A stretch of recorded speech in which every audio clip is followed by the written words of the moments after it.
Buenas noches, Dios los bendiga muchísimo. Gracias, Marce, por ese aplauso bonus track.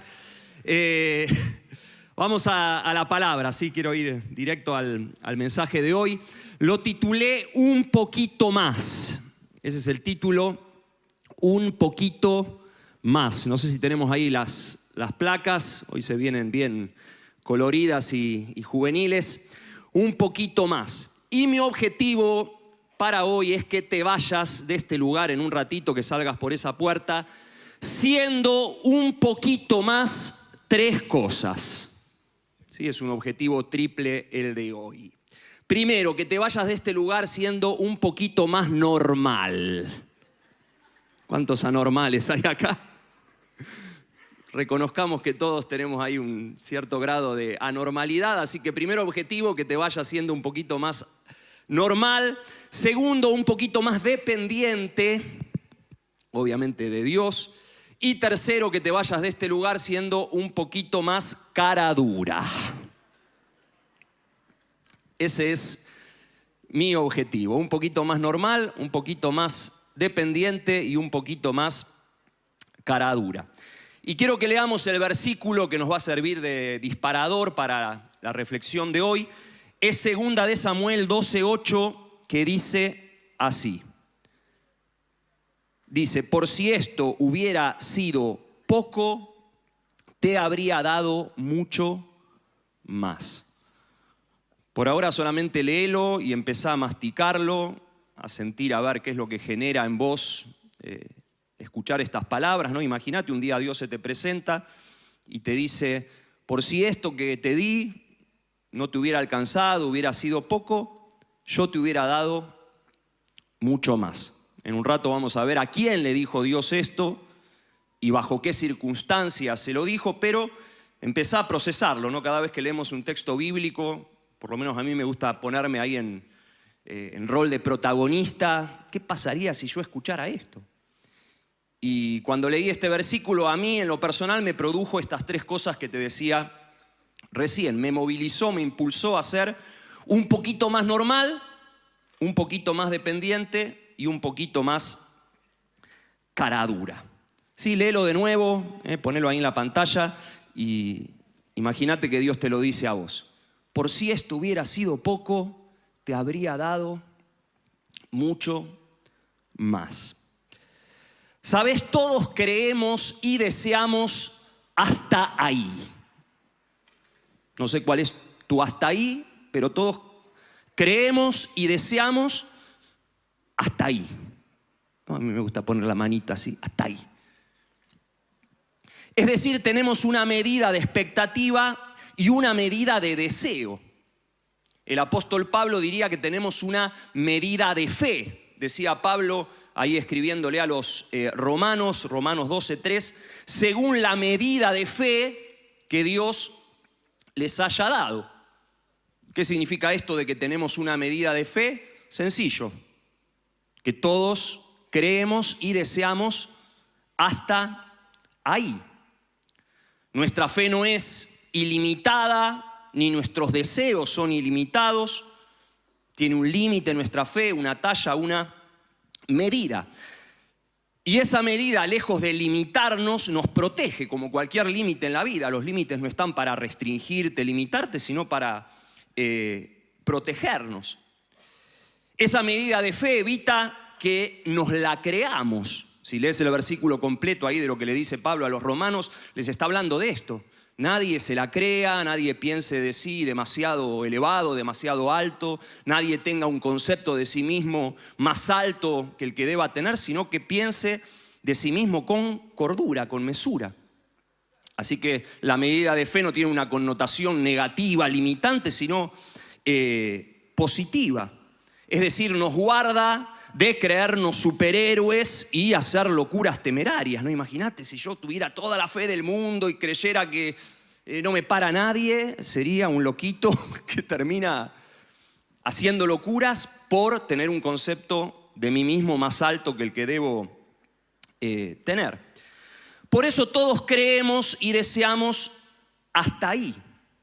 Ahora, el hasta ahí mío quizás sea diferente al tuyo y el tuyo sea diferente al de él o o el de ella ahí alrededor. La mayoría de los que estamos acá creemos que Dios nos ama con un amor infinito e incondicional. ¿Sí? ¿Cuántos creen eso? ¿Creen en el amor de Dios? Sí, Dios nos ama de una manera intensa, infinita, incondicional. Pero quizás alguno lo crea más o lo desee más. Es decir, tenga un sentido de necesidad de ese amor mayor que el que tiene otro. Ah, sí, Dios me ama, lo creo, pero quizás el otro está desesperado o desesperada por ese amor. Y ahí el hasta ahí de esa persona es muchísimo más grande o lejano o amplio que quizás el tuyo. La mayoría de los que estamos acá creemos que para Dios no hay nada imposible, ¿sí o no?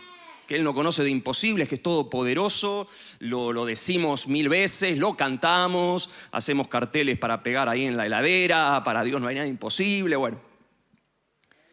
Pero quizás para alguno ese nada es imposible, para alguno quizás ese nada sea más amplio o más abarcativo que el nada de otro.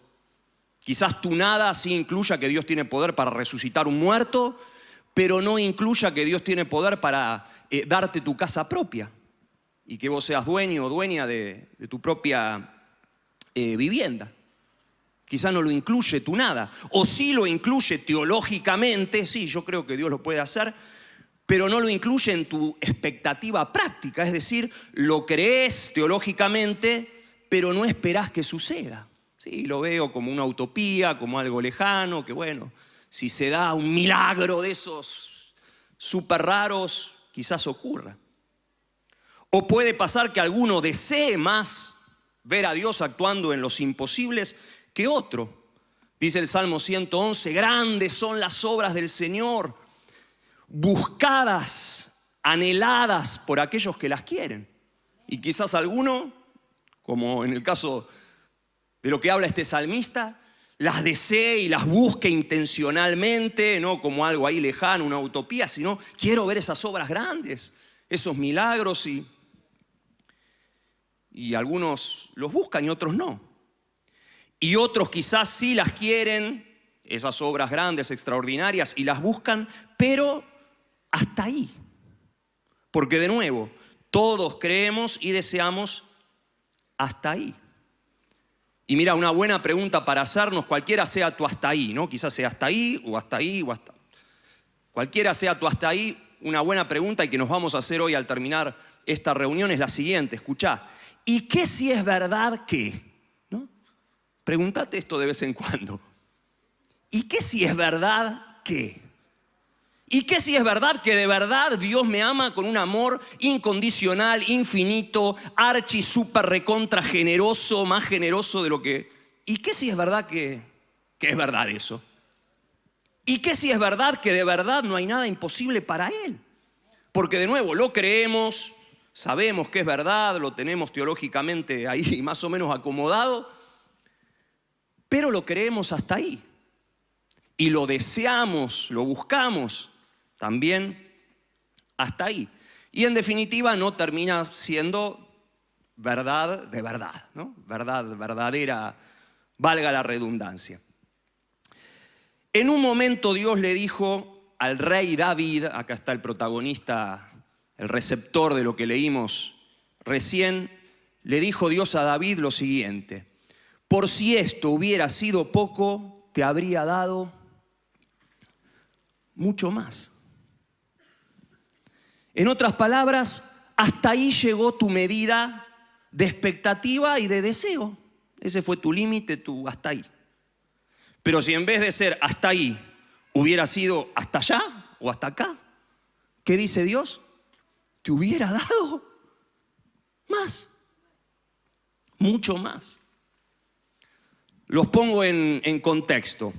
¿Cuándo fue que Dios le dijo esto a David? Se lo dijo a través del profeta Natán, de un profeta contemporáneo a David, uno de sus profetas ahí de la corte. Se lo dijo después de ese famoso affair que tiene David con Betsabé. ¿Se acuerdan esa historia? Una de las más horribles, nefastas, oscuras de la vida de David, un gran siervo de Dios, un adorador, un hombre conforme a su corazón, pero tenía sus áreas de debilidad, sus agujeros interiores, y en un momento ese agujero le juega una mala pasada y nada, tendría que haber estado en el campo de batalla, pero se queda durmiendo la siesta en su palacio. No, ya estoy grande para estos trotes. No está en el lugar donde tiene que estar, está en un lugar equivocado y se despierta de la siesta, sale ahí a pasear por la terraza y empieza a chusmear a la vecina, que se llamaba Betsabé, una mujer casada, que se estaba justo bañando y nada, se siente atraído y la manda a llamar y se acuesta con ella. Una locura, era el rey, supuestamente tenía esos derechos de rey porque tenía varias mujeres, pero hoy terminaría en cana David. Un abuso hecho y derecho y una locura. Y no termina ahí la cosa, porque claro, quiere ocultar su pecado y como estaba casada Betsabé, dice, uy, ahora cuando quede embarazada, que no se descubra que fui yo el que la embaracé. Entonces el pobre esposo de Betsabé, que estaba en el campo de batalla guerreando, Urías, David lo manda al muere, lo manda la primera línea que muere. Primero lo hace llamar para que se acueste con la esposa, pero él obediente dice, no, ni loco me voy a acostar con mi esposa mientras mis compañeros están ahí guerreando. Bueno, después leer la historia, es terrible. Así que David no solo se convierte en adúltero, sino también en asesino, porque lo mata al pobre esposo de Betsabé, una locura. Ahora, lo peor de todo esto es que David ni siquiera se da por enterado de que lo que había hecho estaba mal. Su conciencia estaba totalmente cauterizada, sus ojos cegados, no lo veía como algo malo, como algo pecaminoso. Y entonces Dios manda a este profeta, al profeta Natán, para abrirle los ojos a David y que se dé cuenta. Lo manda a confrontarlo a David. Y Natán usa una parábola, ¿no? Cada vez que quieras, o el Señor te inspire a abrirle los ojos a alguien, usa historias, ¿no? Porque a veces el otro no lo ve. Y Natán le cuenta una historia a David. Mirá, acá en el reino hay un hombre que, pobrecito, tenía una sola ovejita, que la cuidaba, la mimaba, era su ovejita. Y el vecino tenía un rebaño enorme, 20.000 ovejas. Y resulta que un día le cae un visitante a este vecino próspero con un rebaño abundante. Y en vez de matar a una de sus ovejitas, va y manda a matar a la ovejita del vecino, del que tenía una solita. Y David se indigna y dice, ¿cómo puede un hombre hacer semejante locura? Merece la muerte. Y ahí Natán le dice, ese hombre sos vos. Impresionante. Y ahí se le cae el velo. Y en esa confrontación de Dios a través de Natán a David, es que entra esto que leímos recién. Dios le dice a David, mira David, te ungí como rey de Israel, te libré del poder de Saúl, te di su palacio, te di sus mujeres, su harén, te di riquezas, te di gloria, te di fama, te di todo, te di todo. Y ahí entra esta frase. Por si todo eso hubiera sido poco, te hubiera resultado poco, escaso, yo te habría dado mucho más.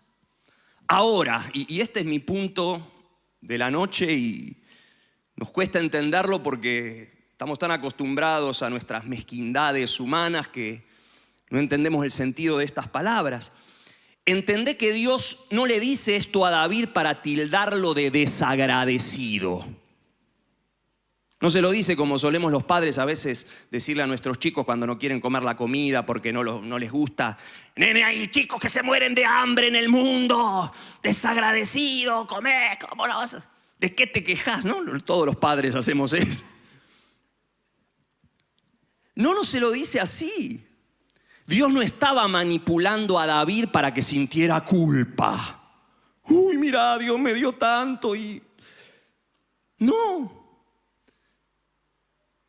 O sea, cada vez que leemos algo que Dios dice, por favor, no lo filtremos a través de nuestra mezquindad, porque claro, creemos que Dios es como nosotros, ¿no? O no, nos dice las cosas como nosotros se las diríamos a un hijo o a otra persona. No, Dios piensa distinto, es santo.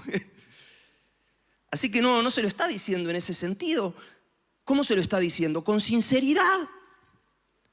Desde esa relación tan íntima, tan profunda que tenía David con Dios y que Dios tenía con David, desde esa confianza de íntimos, le dice, mira David, si de verdad no te sentías conforme con todo lo que te di y me pedías algo más o me expresabas tu insatisfacción, yo te lo hubiera dado. Yo te lo hubiera dado. Pero, y acá entran las tres cosas. Primero, no fuiste lo suficientemente normal para pedírmelo. No te diste el permiso de ser humano y de ser sincero. Es decir, reprimiste ese deseo. No, ¿cómo le voy a pedir a Dios una mujer más con todas las que tengo? O algo más o lo que fuere, ¿no? ¿Cómo le voy a pedir? Por favor, aclaro que todo esto de la poligamia de David no aplica hoy en día, ¿sí? Si estás casado o casada, contentate con la que Dios te regaló, con el que Dios... Pero en ese contexto Dios le está diciendo, no solo referido a las mujeres, a cualquier otra insatisfacción o cosa que no le terminaba ahí a David de satisfacer. No fuiste lo suficientemente normal, sincero, humano, no fuiste lo suficientemente dependiente para pedírmelo, es decir, buscaste llenar esa insatisfacción por tus propios medios y por vías non santas, pecaminosas, destructivas, que te están arruinando la vida. Porque todo lo que reprimimos, después necesariamente buscamos satisfacerlo por otro lado, por las buenas o por las malas, de alguna forma buscamos satisfacerlo. No fuiste lo suficientemente dependiente y no fuiste lo suficientemente cara dura para pedírmelo. Es decir, atrevido, confianzudo, osado. Es decir, te faltó un poquito más. Si me lo pedías te lo daba, pero te faltó ese poquito. Tu medida fue hasta ahí. Tu medida de expectativa, tu medida de fe, tu medida de deseo fue hasta ahí. Eso es lo que Dios le dijo a David. Y que creo que nos dice tantas veces a nosotros también con nuestro hasta ahí. Algunas cosas del corazón de Dios. Mira, hoy te voy a hablar de cosas materiales, del dinero, de los deseos, de cosas así, pero en definitiva de lo que se trata todo, lo que te quiero hablar, es del corazón de Dios. Porque este versículo es una ventana al corazón de Dios, como todo en la Biblia, ¿no? El corazón de Dios, nuestra relación con Él y nuestra relación también con lo material, con las cosas y con los deseos. Primero, tenemos que ser un poquito más normales. ¿Sí? Un poquito más normal. ¿Por qué David no le expresó con sinceridad su deseo a Dios? Cualquiera hubiera sido ese deseo. Si realmente se sentía insatisfecho, a pesar de todo lo que Dios le había dado, ¿por qué no se lo dijo? ¿Sabes? Porque creo que David luchaba con la misma idea que luchamos vos y yo muchas veces y que nos hace totalmente anormales. La idea de que los deseos son algo malo, pecaminoso, horrible, diabólico, feo, ¿no? Y nos genera culpa. Una vez una persona, esto que te voy a contar es real, se me acercó toda culposa, cargada, diciéndome, pastor, ahí en la iglesia cada vez que cantamos esa canción que dice, si te tengo a ti, lo tengo todo, mi amado, mi tesoro. Dice, fuera de ti, nada deseo, Señor. Y esta persona me decía, me encanta la canción, la canto, pero la canto con un dejo de culpa. Porque siento que le estoy mintiendo a Dios cuando canto esa frase, fuera de ti, nada deseo. Es mentira, porque yo deseo otras cosas. Y me lo decía con culpa. Deseo que me vaya bien en la vida, ganar mucha plata. Deseo casarme. Deseo viajar a Europa. Mi sueño es sacarme una foto en la Torre Eiffel y ver jugar a Messi en el PSG. Deseo un montón de cosas. Y me lo decía con carga. Pastor, está mal eso. Y yo le dije, no, ¿cómo va a estar mal? Eso es lo normal. Lo anormal sería que no desees, y más siendo joven como era esta persona que me lo planteaba, con todo un futuro por delante y proyectar esto, crecer, desarrollarte, una familia, viajar, concretar sueños. ¿Cómo va a estar mal? Y claro que sí hay deseos malos, ¿no? Deseo que le caiga un rayo a mi suegra y la parta porque no me la banco, ¿no? Esos deseos sí, eliminalos, pero la gran mayoría de nuestros deseos son buenos, santos, necesarios, normales. Normales. Mira, hay dos extremos anormales de los que tenés que escaparte. La codicia, que es la exacerbación de los deseos, y en el polo opuesto, el ascetismo. ¿Qué es el ascetismo? Esta palabra medio rara. Es la anulación de los deseos. Esto que a veces la religión nos quiere meter, no, los deseos son malos, tenés que reprimirlos, anularlos.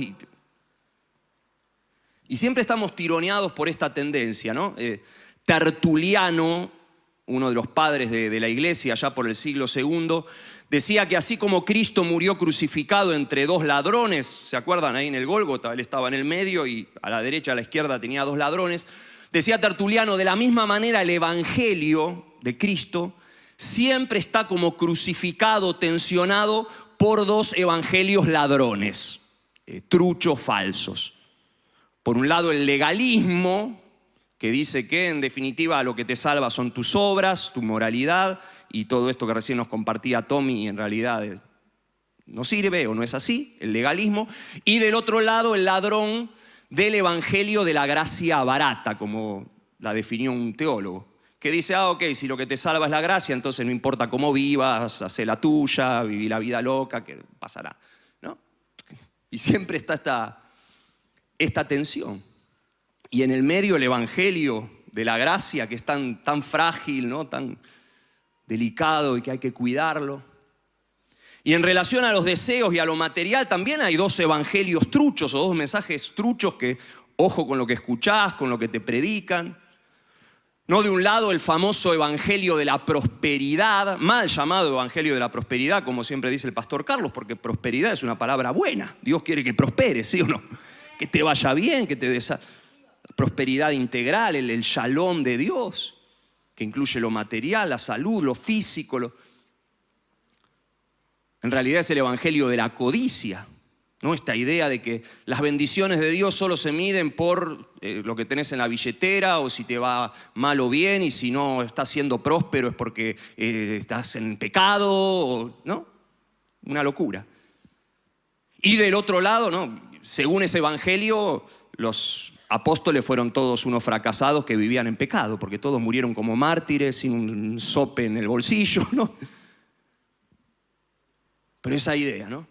La prosperidad. Y del otro lado, el evangelio ascético. Esta idea de que cuanto más sufras y más pobre seas, más espiritual, porque la vida, ¿no? Hay una canción que cantábamos antes, si sufrimos aquí, reinaremos allí, ¿no? Y la vida cristiana es eso, no es sacrificio. Y un evangelio que tiene más de budismo que de cristianismo. Porque el budismo es el que cree que la mayor virtud es abstraerte de todo deseo y que a través de un estado de conciencia llamado nirvana podés llegar a ese estado donde ya no deseas nada, porque en definitiva los deseos son la raíz de todos los males en la vida. Esa es una idea budista. Y a veces los cristianos somos más budistas que cristianos, ¿no? Porque estamos... ¿Cuál es el problema con estos dos mensajes o evangelios truchos de los cuales tenés que escaparte? Primero, que te venden una imagen trucha de Dios, falsa de Dios. En el evangelio de la codicia o de la prosperidad, bueno, Dios es el genio de la lámpara que está ahí para satisfacer todos mis caprichos, mis necesidades, para bendecirme, para prosperarme, ¿no? Un sirviente al servicio de mis caprichos. ¿No? Un empleado del otro lado del mostrador, le tengo que dar para que Él me dé y bueno. Dios no es así. Y en el otro evangelio del ascetismo, del sufrimiento, bueno, Dios es un tirano que sufrí, cuánto, y que en definitiva parece que quiere que me vaya mal en la vida, ¿no? Ese es el primer problema. Y el segundo problema es que en ninguno de estos dos evangelios ladrones, truchos, Dios es realmente Dios. En el evangelio de la codicia, el verdadero Dios es Mamón, es el dinero, es lo material, es tu progreso, es tu éxito. Y en el evangelio ascético, el verdadero Dios sos vos. Es mi sacrificio, mi abnegación, mi estoicismo, y en definitiva Dios es mi deudor. Él me debe a mí por todo el esfuerzo que hago por Él y por su causa. Cuentan que un discípulo le dice a su maestro esto, mira, se le acerca y le dice: maestro, vengo a ti con las manos vacías, lo entregué todo. Y el maestro le dice: entonces suéltalo de una vez. Y el discípulo responde: pero ¿cómo puedo soltar algo si no tengo nada? Lo entregué todo. Y le dice el maestro: entonces llévalo contigo. Tú puedes hacer de la nada una posesión y llevar tu renuncia contigo como un trofeo. No sueltes tus posesiones, suelta tu ego. Tuyo. Sabio el maestro, ¿no? Y el ego es tan traicionero, ¿no? Mira, el ego se engorda tanto de la mundanalidad como de la santidad, de la riqueza como de la pobreza, y de la lujuria como de la austeridad.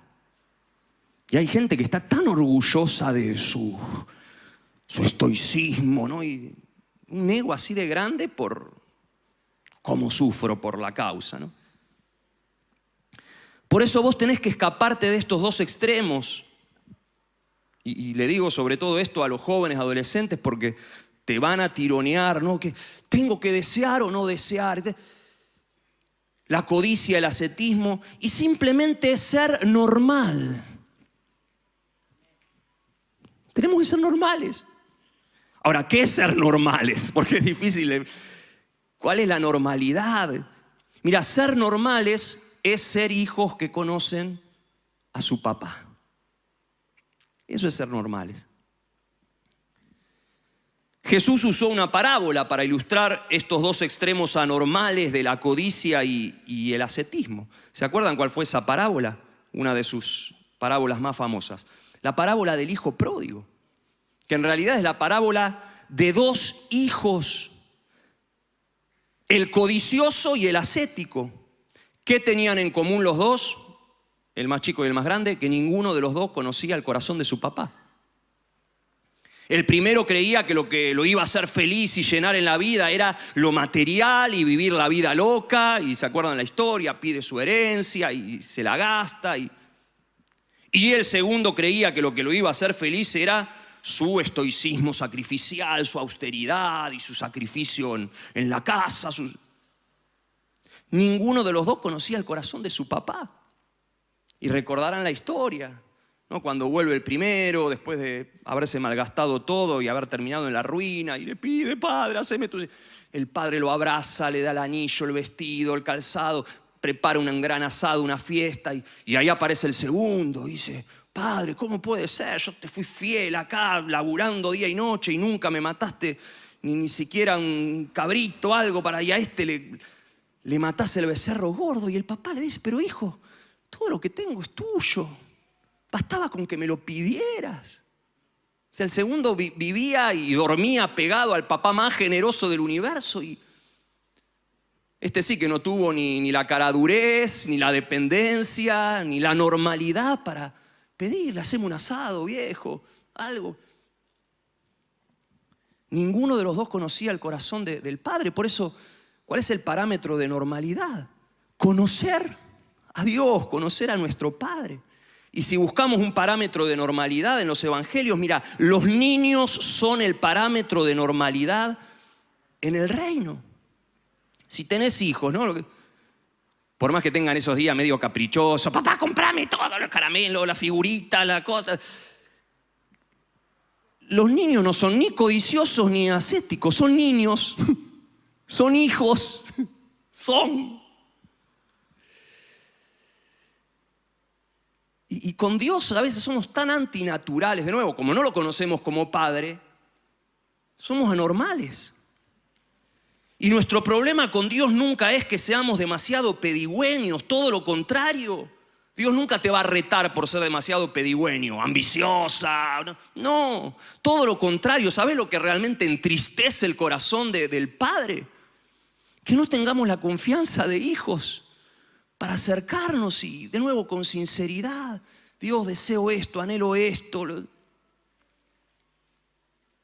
Eso es lo que entristece su corazón, como se sintió entristecido el corazón del papá de estos dos cuando el segundo, ¿cómo hijo no me lo pediste nunca? Y eso en definitiva es lo que Dios le recrimina a David, volviendo al texto. ¿Por qué no me lo pediste? ¿Qué le faltó a David? Ser un poquito más normal, ser un poquito más hijo. Segundo, tenemos que ser un poquito más dependientes, un poquito más dependiente. Fíjate que lo que Dios le recrimina a David es la manera en que obtuvo lo que él quería, tomando de forma ilícita a una mujer que no era la de él, una aberración, un pecado terrible, y a través de un asesinato. Pero le dice Dios, mira, si en vez de meterte en todo ese rollo, en todo ese pecado destructivo, de enredarte, ¿no? Porque una mentira después la tenés que cubrir con otra mentira, ¿no? Y David entra en esa espiral destructivo del pecado. Si en vez de meterte en todo eso, tan solo me hubieras expresado ese deseo, esa tarde que te despertaste de la siesta, ¿no? Que estaba papando moscas, sintonizando otro canal. Si te hubieras sintonizado conmigo, Dios, me siento cansado, estoy en una crisis existencial, por eso no fui a la guerra. Si hubiéramos charlado un ratito acerca de ese tema, si me lo hubieras pedido, y no es que Dios le iba a dar a Betsabé, no, claro, Betsabé ya tenía dueño. Lo último que necesitaba David era otra mujer, pero Dios hubiera sí llenado la verdadera necesidad de David interior, que después lo llevó al pecado, a la codicia y a todo lo demás. ¿Cuál es el principio acá? Escuchá, y acá entra nuestra relación con lo material, con el dinero. Primero, el problema no son las cosas, sino cómo las obtenés. ¿Tenemos ahí la placa? El problema no son las cosas, sino cómo las obtenés. Algunos ojos, ¿no? Alarmas que se desprenden de este principio. Primero, ojo con el apuro y con la urgencia. ¿No? En esta cultura de la codicia donde todo tiene que ser rápido ya y la competencia y no, pero el otro se compró el último modelo de celular y mira, yo soy un loser que todavía está con el modelo 1.0 del... En esta cultura, ojo, mira, el apuro es una señal de que lo que tenés no es un deseo sano, genuino, viable, sino una obsesión que te está dominando la codicia. Por eso dice Proverbios 20:21, los bienes que se adquieren deprisa al principio no serán al final bendecidos. Y cuando adquirimos algo deprisa, movidos por la urgencia o la presión social o consumista, sea un bien es porque no es un deseo, es una obsesión. Ojo también con los atajos. En lo material, ¿qué son los atajos? Las deudas. ¿Por qué nos metemos en deudas? Por la codicia, porque el deseo se transformó en obsesión y porque en vez de depender de Dios, acordate que estamos hablando acá de dependencia, en vez de depender de Dios y esperar sus tiempos y sus momentos, queremos tomar atajos. Bueno, sí, yo sé que Padre te lo pido y en vez de no solo pedírselo, sino esperar y escuchar, si es ya, y deudas por todos lados. Ojo con la manipulación también. A los demás, ¿no? Porque manipulamos y a Dios a veces también queremos manipularlo. Y le hacemos berrinches, ahí sí, como nenes chiquititos, caprichosos, como el pueblo de Israel en el desierto. En un momento, queremos codornices, Dios, estamos podridos del maná todos los días. Codornices, medio que le arman ahí una huelga a cual gremio. Cansados del maná. Y como que termina torciéndole el brazo a Dios. Es más, hay un salmo que dice, Dios les cumplió el capricho. Y ojo con esto, porque a veces Dios te cumple el capricho, permite que tomes un sorbo ahí del veneno de tu capricho para que después te des cuenta que Él es la fuente que va a satisfacer tu sed. Por eso el padre le dio al hijo pródigo la herencia, aún sabiendo lo que iba a venir. Pero ojo con esto. Otro principio referido a las cosas materiales, ¿no?, que se desprende de esto que estamos hablando. El problema no son las cosas, sino el lugar que ocupan en tu vida. Las cosas. Uno se pregunta, ¿por qué quería David una mujer más dentro de su harén? Si ya tenía varias y lindas, y por más que Betsabé hubiera sido la más linda de todas, ¿por qué quería, deseaba y buscó una más? ¿Sabes? La necesitaba para ocupar el lugar que Dios ya no ocupaba en su vida, en ese momento puntual. Y cuando Dios, la única fuente que sacia nuestra sed, deja de saciar nuestra sed, entonces necesitamos buscar en otras fuentes, truchas, berretas, ¿no?, como diría Jeremías, en cisternas rotas que no retienen el agua. Te pregunto, ¿son el dinero, el poder y la fama cosas malas? ¿Qué les parece? ¿Son cosas malas? ¿Intrínsecamente malas? No. De hecho, Dios dice, mías son las riquezas, el poder y la gloria. Si fueran cosas malas, entonces Dios tiene cosas malas en su haber. El dinero lo necesitamos si queremos que la sociedad progrese, que nuestra familia necesitamos guita, dinero, cosas materiales. El poder también, no para servirnos a nosotros mismos, sino el poder es para servir a los demás. En cualquier nivel de liderazgo, de influencia, en un cargo público, el poder se nos da para servir a los demás, no para servirnos a nosotros mismos. Y lo mismo la fama. Sí, ya Pastor Carlos estuvo animándonos acá a todos a ser influencers, ¿no? Influenciar para bien, no para nuestra vanagloria, sino para brillar, como Jesús dijo que tenemos que brillar. Ahora, algunos sociólogos, aún no cristianos, llaman a estas tres cosas, el dinero, el poder y la fama, lo llaman los tres becerros de oro de la actualidad. Así lo han definido los sociólogos, porque han estudiado diferentes culturas, sociedades, y llegaron a la conclusión los sociólogos que lo que te valida como una persona exitosa, próspera, ¿no?, o una persona fracasada son estas tres cosas. Si tenés plata o no tenés, si tenés poder o no tenés, o si tenés fama o no tenés. Como que los dioses de la actualidad son estos tres, ¿no?, los tres becerros de oro: dinero, poder y fama. Ahora, si realmente son becerros de oro, como creo que lo son, ¿cuál fue el problema del becerro de oro, no? ¿Se acuerdan de la historia cuando están ahí al pie del Sinaí? Moisés subió a la montaña, se tardaba en bajar y el pueblo se desenfrena. Dice, no, nos dejó Moisés, nos dejó Dios, hagámonos un Dios. Y juntan ahí oro, hacen una vaquita y construyen un becerro de oro. ¿Se acuerdan de la historia? El problema no fue el becerro en sí. O sea, si los judíos querían un becerro porque querían adornar ahí el campamento, che, es muy aburrido acá en el desierto, no hay nada decorativo, nada lindo, hagámonos una estatua, un becerro, pongámosla ahí. Dios hubiera dicho, buenísimo, denle, me encanta el arte, me encanta la escultura, dale, acá Tuti, que es orfebre, tallale unos cuernos de oro, espectacular, yo creé los becerros, háganse una estatua de un becerro, ¿qué problema hay? No hubiera habido ningún tipo de problema. ¿Cuál fue el problema? Que pusieron al becerro en el centro del campamento y le dieron entidad de deidad.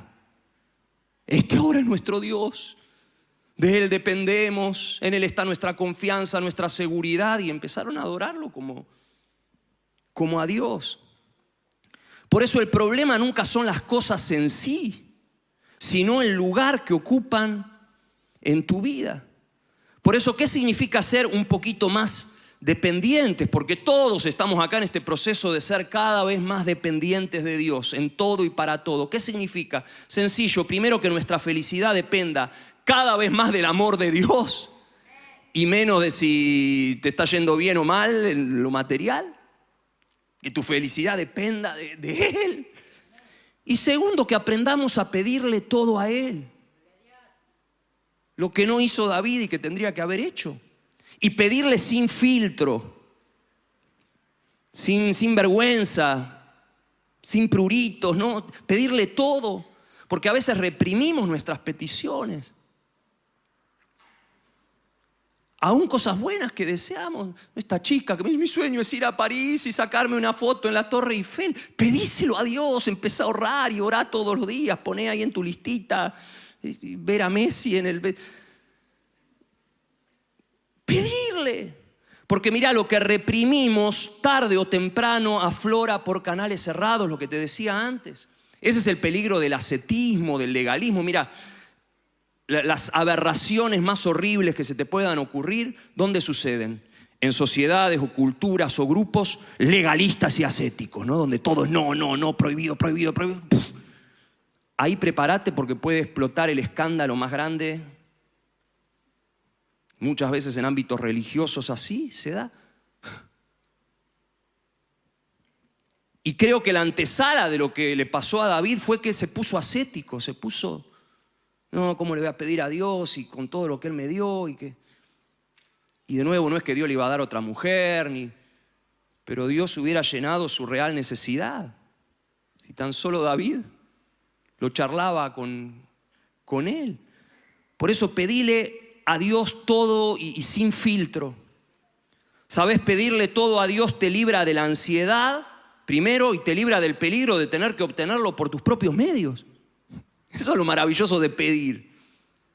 Decía Pablo, sean conocidas vuestras peticiones en toda oración y ruego, todo lo que pedíselo. Y entonces la paz de Dios guardará tu corazón, te librará de la ansiedad. Te decía el otro día, para mí ese es uno de los versículos que mejor hablan acerca de la gestión emocional, ¿no? Y que luchamos todos con la ansiedad y pedile todo a Dios. Y te libra también de tener que obtenerlo por tus propios medios. Y obviamente no estoy hablando acá de que dejes de hacer tu parte, ¿no? Una vez que le pediste algo a Dios, hacé tu parte. Ya le pedí a Dios que me dé un trabajo. Abba, mi proveedor, dame un trabajo. Y estás ahí en tu casa mirando la tele esperando que te llamen por teléfono. ¡No! Eso no es dependencia, eso se llama vagancia. Una vez que se lo pediste, salí a buscarlo. Le estás pidiendo a Dios un compañero, una compañera, un esposo, una esposa, salí a buscarlo, a buscarla. Está en el lugar donde tenés que estar, no te va a llover del cielo envuelto o envuelta en regalo. Ahora, la petición sana, normal, sumada a la acción, a tu parte en la ecuación, la petición de hijo te libra, mira, de los dos peligros de los que habla Santiago, en Santiago 4. Ahí el apóstol Santiago habla de dos peligros o de dos situaciones, de cosas que pasan. Primero, ahí Santiago dice que muchos no reciben porque nunca piden. Nunca piden. Y lo que no pedís, no lo deseas, no lo buscás, no lo procurás, no lo esperás y nunca te llega. No lo pediste. Y también habla de los que no reciben porque piden mal, desde la codicia. Y claro, como Dios es bueno y no nos da lo que queremos caprichosamente, sino lo que realmente necesitamos, no nos da muchas cosas porque sabe que si nos da eso, lejos de ser una bendición, sería una destrucción, nos destruiría. Sí, Dios, como te decía, a veces te da una dosis de ese capricho, como le mandó las codornices en el desierto, como el padre le dio al hijo pródigo la herencia, porque sabe que a pesar de lo doloroso del proceso, después hay un retorno y un aprendizaje y parte de la forma en que el Padre nos hace dependientes de Él. Pero vos no te aflijas cuando no estoy pidiendo y no recibo. Bueno, se ve que no es el tiempo, o se ve que Abba tiene algo mejor para mí, mi papá. A veces hay que madurar, hay que esperar. Siempre pongo este ejemplo, ¿no? Creo que está mi hija Milagros por ahí, pistera, le encantan los autos y ya desde, no sé, los 4 años que me pide, papá, déjame manejar, ¿no? Y quería que la deje manejar, pero no a upa mío, sino ella, ¿no? Apretar el acelerador, el embriague, agarrar. Y yo, obviamente, como buen padre, le tenía que decir, Mili, no, ni loco. Si le hubiera dado eso que me pedía, la hubiera destruido a ella y nos hubiera destruido a todos los que estábamos adentro del auto. Ya va a llegar el momento, la oportunidad, cuando crezcas, cuando seas confiable para eso. Ahora, a mí como papá me encantaba que Mili, atrevida, cara dura, con 4 añitos, me pidiera, papá, quiero manejar, quiero... Porque eso habla de una confianza de hija. Y eso nos lleva a lo tercero. Tenemos que ser un poquito más Caraduras. ¿Cuántos caraduras hay acá? A ver. No es algo malo. ¿No? En la jerga popular solemos asociar al caradura de un sinvergüenza, una chanta. Seguro te pasó de ver a algún político dando un discurso y decir, pero es obvio que está mintiendo. Ni él se la cree. ¿Cómo puede ser tan caradura, no?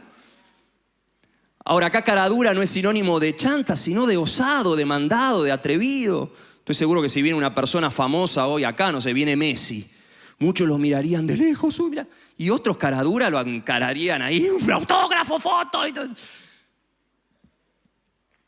Caradura es eso, y Dios quiere hacerte caradura, cada vez más caradura. Está en la Biblia. En un momento Dios le dice al profeta Ezequiel, a Isaías también, voy a hacer tu rostro, tu cara como un pedernal. ¿Qué es un pedernal? Una roca, en otras palabras, te voy a hacer caradura. Porque para la vida necesitamos ser caraduras y para con Dios, en nuestra relación con Él, tenemos que ser caraduras. Es una virtud, no un defecto. No cuando Jesús dice que los valientes arrebatan las bendiciones del reino. Está hablando de la actitud que le arrebató la foto a Messi el otro día en el partido. Ese es un caradura, ¿no? Que se mandó. No te metas en la cancha, por favor. Pero la cuestión es que se fue con la foto de Messi.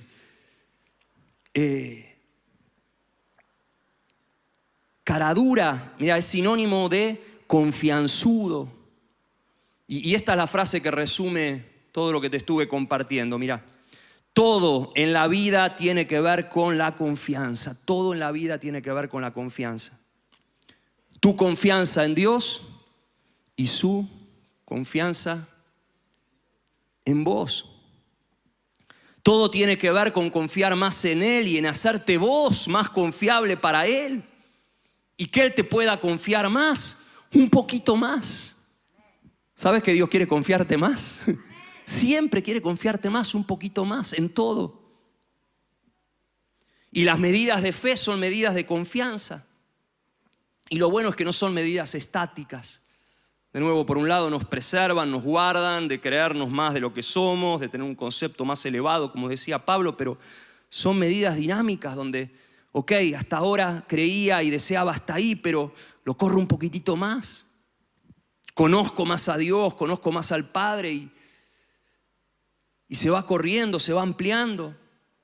Y mira, cuando tenés la suficiente confianza con Dios como para hacerle peticiones de caradura, peticiones osadas, y sobre todo cuando Él confía lo suficiente en vos como para confiarte más, ok, vení, sentate al volante porque sé que no vas a estrellar el auto, que no vas a terminar mal, que lo vas a usar bien, para propósitos sanos, buenos, para bendecir. Dios te hace más confiable. Esa es la dinámica de la vida. Si soy fiel en lo poco, Él me pone sobre un poco más. Y en una dinámica de relación. Y cuando estás en esa dinámica, entonces Él te dice esto que le dijo a David. Y que no se lo dice Dios a cualquiera. Acá Dios se jugó una carta con David porque David, a pesar de lo horrible de lo que había hecho, tenía un corazón conforme al corazón de Dios y lo conocía a Dios. Y Dios se juega, no se lo dice a cualquiera Dios, pero a vos que lo amás y lo conocés y querés vivir para su gloria, te lo dice. Te lo dice en esta noche y quiero que el Espíritu te ayude a escucharlo ahora en primera persona y que lo escuches desde el Espíritu. Dios te dice, por si esto hubiera sido poco, te habría dado mucho más. Yo confieso que tengo momentos en la vida donde dije, ¿por qué no les pedí? ¿Por qué fue hasta ahí? Y me gusta cómo lo pone esta versión, la Biblia, la palabra.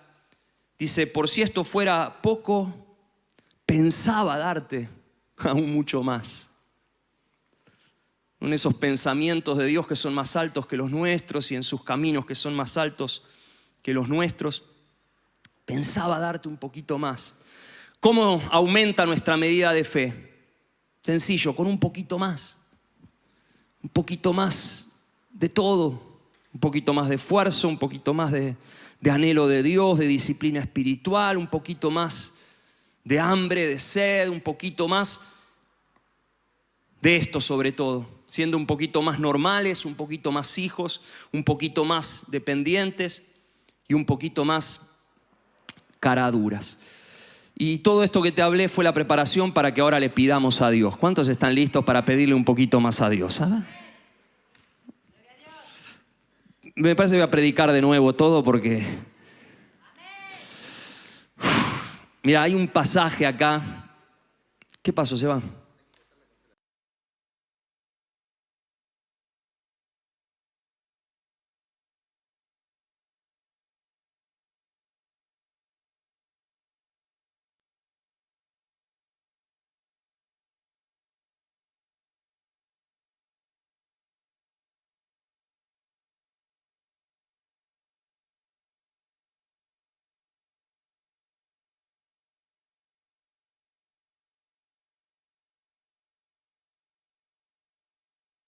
Que hagamos ahora para cerrar. Oramos esto también el domingo pasado en los 2 cultos. Seguramente te acordás de la palabra profética que Dios nos dio para este año. Zacarías 9, ¿se acuerdan? Vuelvan a la fortaleza, prisioneros de esperanza. Yo les anuncio, les prometo que les voy a restituir el doble, pero la semana anterior Dios me llevó a seguir leyendo el pasaje, lo que sigue diciendo ahí en el capítulo 9 y al principio del 10. Y mirá lo que dice, esta es la continuación de la palabra profética. Dice: en aquel día el Señor, su Dios, salvará a su pueblo como a un rebaño, y en la tierra del Señor brillarán como las joyas de una corona. Qué bueno y hermoso será todo ello. El trigo, y acá el trigo habla de provisión de Dios de todo tipo, dice: el trigo dará nuevos bríos a los jóvenes, y el mosto alegrará a las muchachas. Sí, el mosto es señal de la bendición espiritual, del vino, del Espíritu Santo, ¿no? El gozo de Dios, bendición de todo tipo. Y acá viene esto que es un cheque en blanco que Dios nos tira y que espero que, siendo ahora un poco más normales, más dependientes y más caraduras, seamos capaces de hacerlo, ¿no? En esta primavera que empezamos una semana atrás, dice: pídanle al Señor que llueva en primavera. Él es quien hace los nubarrones y envía los aguaceros. Él es quien da a todo hombre la hierba del campo. No sé a vos, pero a mí me da unas ganas de ponerme a pedir en esta noche y pedirle a Dios que llueva en esta primavera. Porque de nuevo, esta es la continuación de la palabra que Dios nos dio. Allá por enero estábamos en verano, pasó el otoño, pasó el invierno y llegó esta primavera. Y Dios nos invita a pedir. Mira, seríamos los más necios, los más tontos, los menos hijos del mundo si no nos agarráramos de esta invitación de Dios, si no le pidiéramos. Yo no sé qué es lo que necesitas que Dios haga llover sobre tu vida en este tiempo. No estoy hablando acá solo de lluvia material, abundante, cuestiones de dinero, de oportunidades, de crecimiento. Quizás tenga que ver con una lluvia de renuevo espiritual en tu alma, y hoy tu mayor petición es: Señor, llena este vacío, esta insatisfacción que quizás por no pedírselo a Dios estás buscando satisfacer eso en otras fuentes que te dejan vacío, vacía. Estás poniendo becerros de oro ahí en el centro de tu campamento. Decía San Agustín que siempre nuestro problema es un problema de desorden de amores, ¿no? Dios deja que tengas otros amores en la vida, amores humanos, tu esposa, tu esposo, tus hijos, deseos, cosas que te gustan hacer. Ahora, el tema son los desórdenes de amores. Lee las confesiones de San Agustín, que son espectaculares. Y que tengamos la confianza de hijos en dependencia, buscando primeramente su reino, esperando que todo lo demás nos sea añadido y esperando que Dios nos sorprenda. Te pregunto en esta noche: ¿y qué si es verdad que? ¿Y qué si es verdad que Dios te ama con un amor infinito, ilimitado, incondicional, mucho más grande, mucho más generoso, mucho más amplio, que tu nada es imposible, que tenés pegado en la heladera o que cantaste hoy o la semana pasada? ¿Y qué si es verdad? ¿Y qué si es verdad? Y basta con un poquito más, un poquito, ¿no? Sí, hay momentos en la vida, ¿no? Como predicaba Flor el otro día, un mensaje espectacular donde hay avances así drásticos, dramáticos, exponenciales. Pero en general en la vida siempre es un poquito más, un poquito más, un poquito más. Y yo hoy me paro acá para desafiarte a ir por ese poquito más, que vayamos como iglesia por ese poquito más y que como iglesia en esta noche le pidamos a Dios. Yo sentí este versículo de Zacarías, una invitación, por eso lo oramos el domingo también como familia, como iglesia, como cuerpo, que le pidamos a Dios. Fíjense el plural, ¿no? Pídanle a Dios. No es una oración individual, es una oración de cuerpo. El pan nuestro de cada día, dánoslo hoy. Hay que pedir en plural. Y quiero que oremos en esta noche eso, ¿sí? Que te pongas ahí de pie. Tomate de la mano de la persona que tenés al lado, agarrale ahí la mano, que nadie quede sin estar en contacto, no solo físico, en contacto espiritual. Vamos a pedirle a Dios una lluvia de primavera, lluvia de todo tipo, lluvia material, económica, física, lluvia de bendición espiritual, afectiva, lluvia de renuevo, lluvia de gozo, el mosto, el trigo, todo. Lluvia de cosecha de vidas, de almas, de gente que lo conozca. Lluvia de un río que brote de nosotros para bendición de los demás. Lluvia en el hogar, lluvia en el trabajo, lluvia en la calle, lluvia ahí donde vayas, donde te muevas. Lluvia. Vamos a pedirle lluvia al Señor, lluvia de milagros, de sorpresas, de cosas inesperadas. Lluvia de Dios. Dios quiere hacer llover, Dios quiere sorprendernos una y otra vez. Vamos, corramos nuestro hasta ahí en esta noche.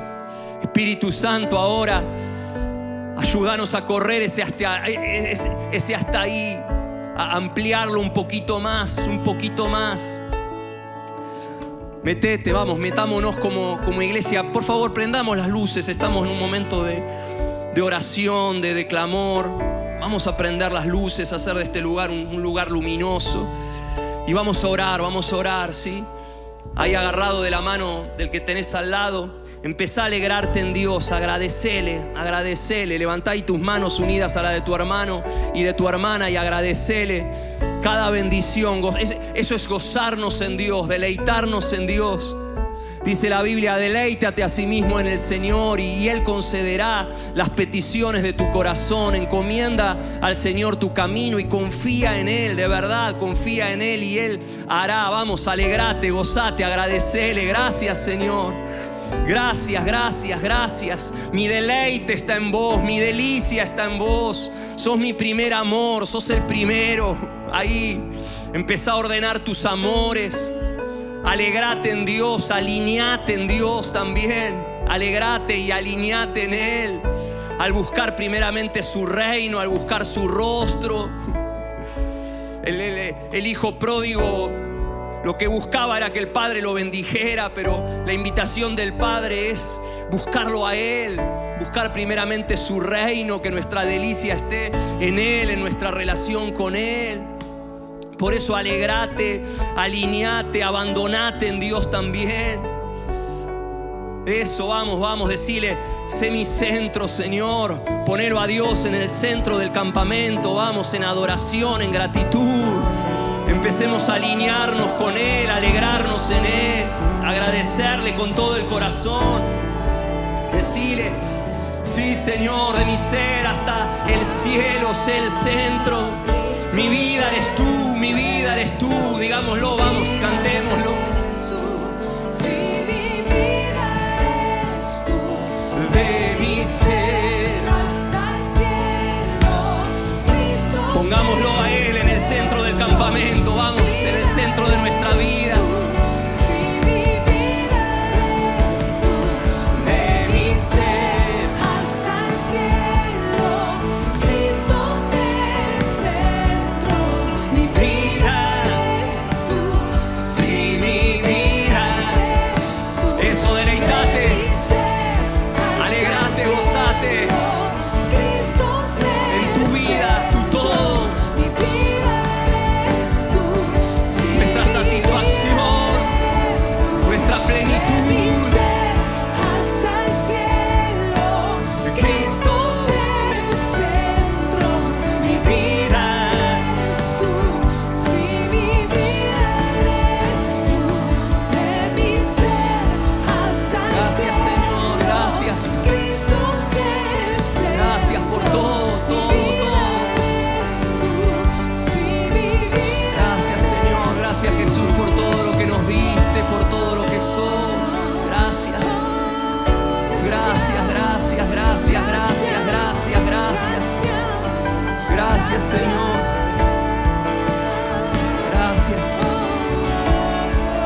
corazón para este momento. Alegrate en Dios, y todos con A. Alegrate en Dios.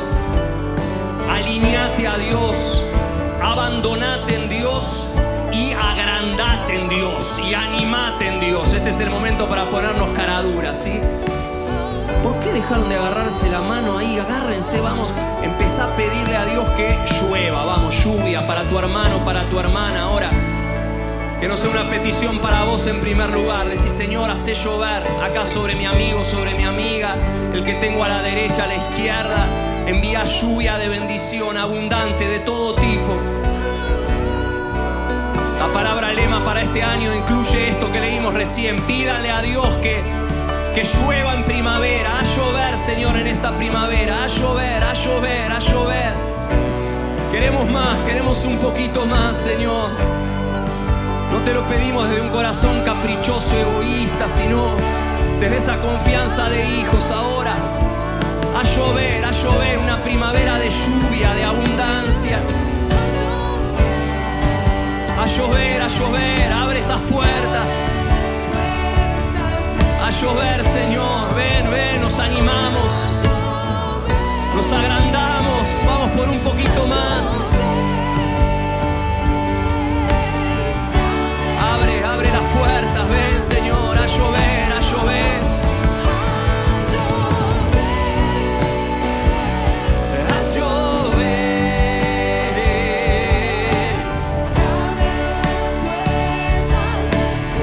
A llover en esta noche, a llover.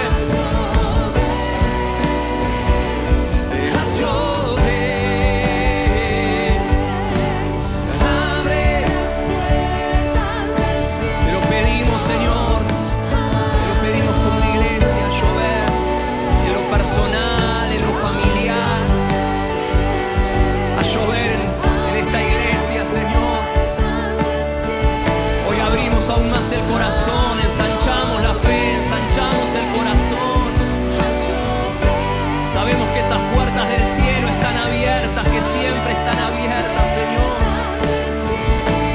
Abrimos más las puertas del corazón, abrimos más las puertas de la expectativa, del deseo.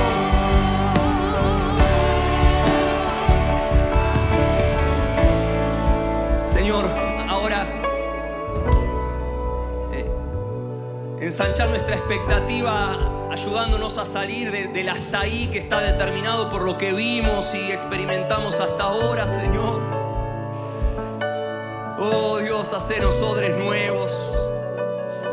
Ven, ven, ven, ven, ven, ven, ven, ven, ven, ven.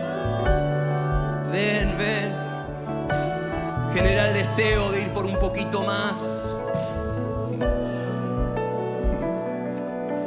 Oh Dios, oh Señor, oh. Danos más un corazón de hijos, de niños. Hacenos más normales, según los parámetros de tu reino. Más dependientes de tu amor, de esa lluvia tuya. Más expectantes de esa lluvia. Mientras hacemos nuestra parte, mientras estamos donde tenemos que estar, Señor. Sí, Espíritu, ahora. Yo compartí esta palabra, pero ahora movenos a todos a un poquito más. Movilizanos en esto, estas palabras que le dijiste a David, que nos movilicen. Un poquito más dependientes, un poquito más osados, atrevidos, caraduras, confianzudos. Sabemos que querés confiarnos más. Queremos nosotros hacernos más confiables para vos, ser buenos administradores.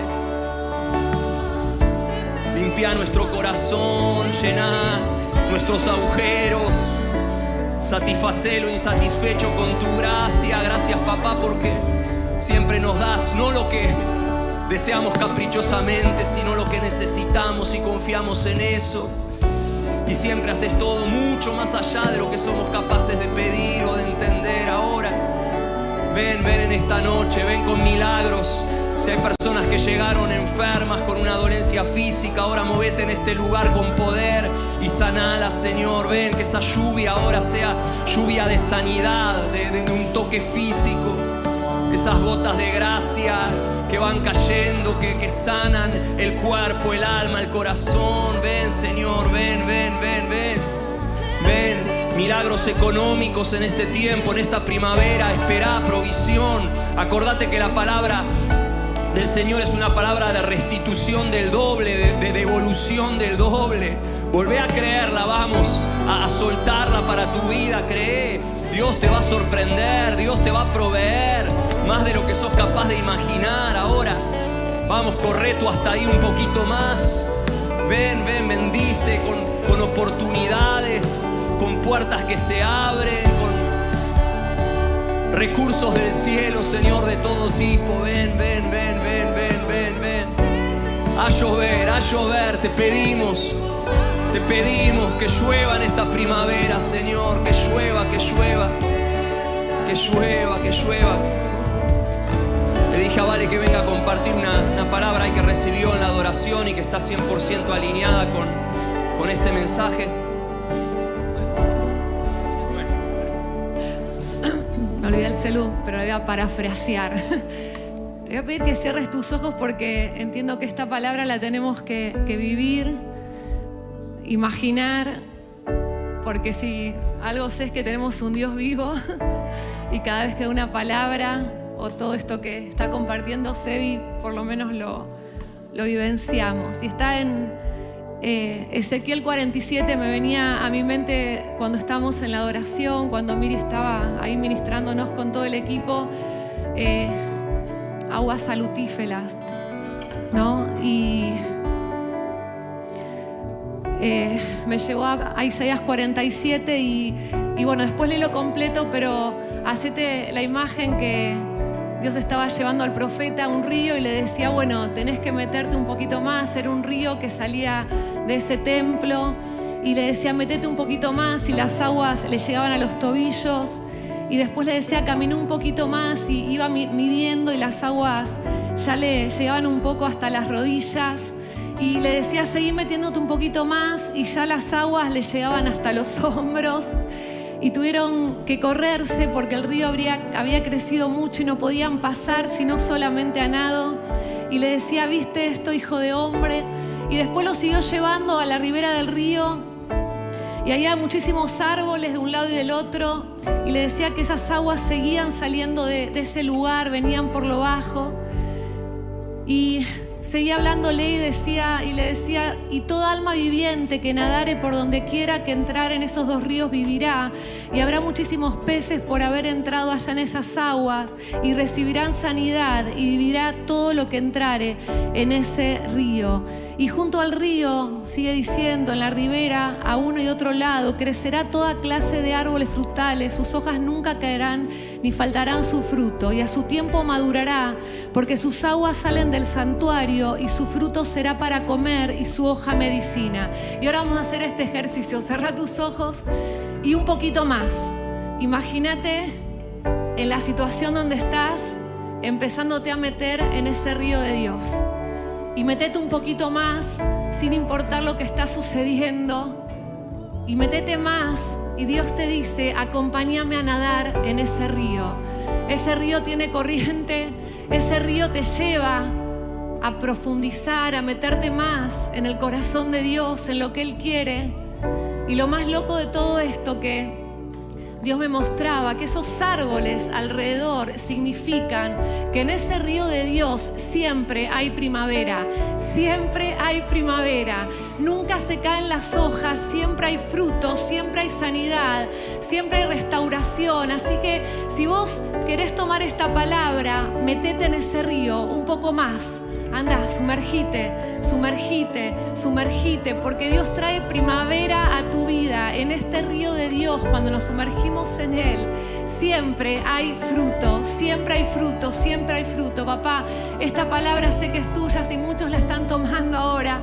Y entendemos que vamos a sumergirnos un poquito más y vamos a tomar de ese fruto, vamos a vivificarnos en ese río. Ahora, todos aquellos que necesitan sumergirse en ese río para ser vivificados por Dios, en esta noche levanta tu mano bien en alta, porque ahí viene esto de parte de Dios. Ahora sí, papá, son muchas las manos, Señor. Ahora Dios te vivifica, sumergite, haz ese paso haz ese paso. Yo voy a sacar mis zapatos porque yo me quiero sumergir más.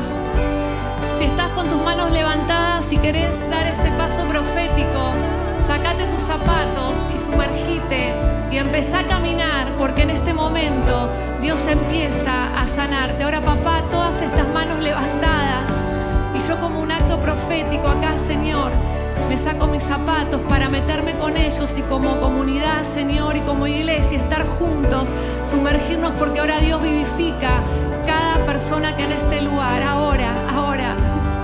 Hay chicos chiquitos acá que se están sumergiendo en esas aguas. No importa tu edad, sé que hay un grupo de chicos de 12 años que se están sumergiendo en este momento en esas aguas. Ahora Dios vivifica a todas estas personas que necesitan vida, en el nombre de Jesús de Nazaret. Sí, Señor, sí. Sumergimos un poquito más. Gracias. Pedile otra vez, vamos a llover. Abre las puertas del cielo, a llover.